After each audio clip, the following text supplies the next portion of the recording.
My name is Candas Jane Dorsey, and I'm going to be reading today a few pages from my new mystery novel, The Adventures of Isabel, which is the first of a series called The Epitome Apartments Mysteries, published by ECW. And they feature a downsized, nameless, bisexual social worker and her beloved cat, Bunnywit, as they unwittingly stumble into a mystery while helping a friend cope with the murder of her granddaughter.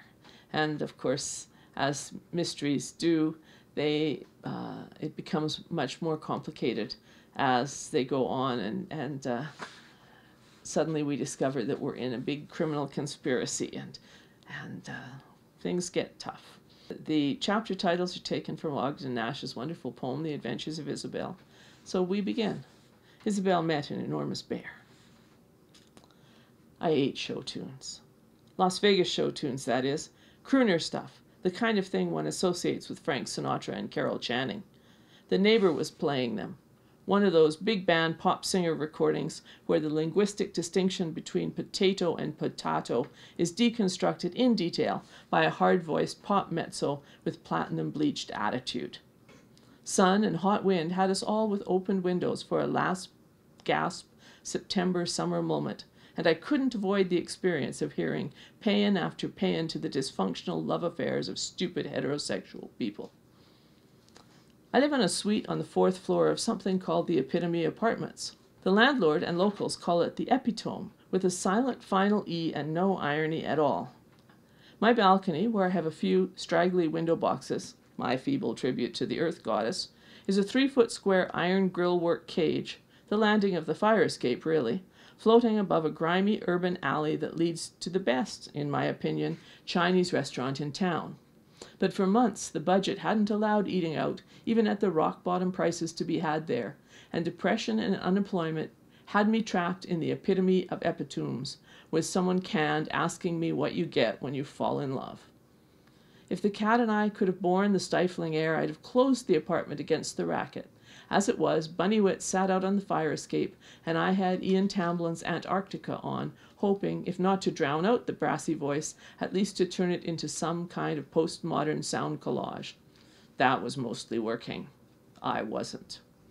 Finances had gone beyond desperate and into hopeless, and even blue sky, after weeks of rain, and Bun purring like a motorized bread pudding, couldn't cheer me up.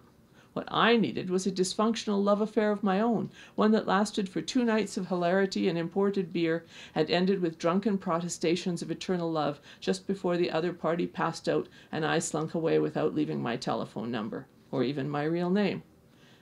No, actually what I needed was a lottery win. I realized as I sat there that I could do 2 things well, and I couldn't get a job doing one of them. Hadn't gotten a job after the government downsized grants to social agencies, and I was transitioned from 6 years perfectly happy as a helping professional onto unemployment insurance, which had run out 9 weeks earlier. Job search being what it is in a land of 12% unemployment, I hadn't found anything but frustration yet. I was seriously considering making a business of the other thing I do well. Not that I'd done any of that for a while either. Tomorrow, when the classified ads office opened at the local tabloid rag, I'd be there. Hey, Andrea, hot bisexual, in and out calls, no Greek, party girl, says tomato. I was revising the ad when the phone rang. Yeah, what?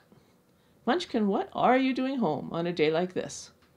Transitioning my career into the private sector. What are you doing phoning me on a day like this? You now accept that transitioning's a verb? Don't change the subject. Why Denis wasn't out cruising the park on possibly the last day of summer sunbathing, I didn't know, but it had to be important. It was. Honey, you busy? That's a loaded question. Sorry, it's Hep. That's what we called his next-door neighbor, out in the suburban crescent where he'd inherited his parents' house and turned it into a monument to gay kitsch. Her real name was Maddie Pritchard, and she was a woman in her 60s who looked like a 5-foot-tall duplicate of Katharine Hepburn and had been an activist for everything long before either of us was born. What's the matter? You know the body on the riverbank.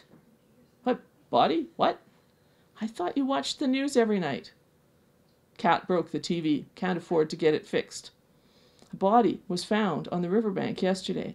When they started sorting all the stuff in the pockets, they called Hep. They think it's her granddaughter, Maddie. I'm stuck at work and... Wait. Denis was the best crisis worker I'd ever met, and at work he was solid and serious, but he was used to the lightning reporting style of emotional triage, and after a year away from it, I wasn't. The most exciting thing in my month had been Bun throwing up into my Stone Age TV and the subsequent tiny implosions. Perhaps Bun wanted me to buy a 21st century one, but tough luck on that. What's wrong with you, girlfriend? Concentrate. I can't go, so can you meet Hep and keep her company? Where? At the morgue. That changed the tenor of the day.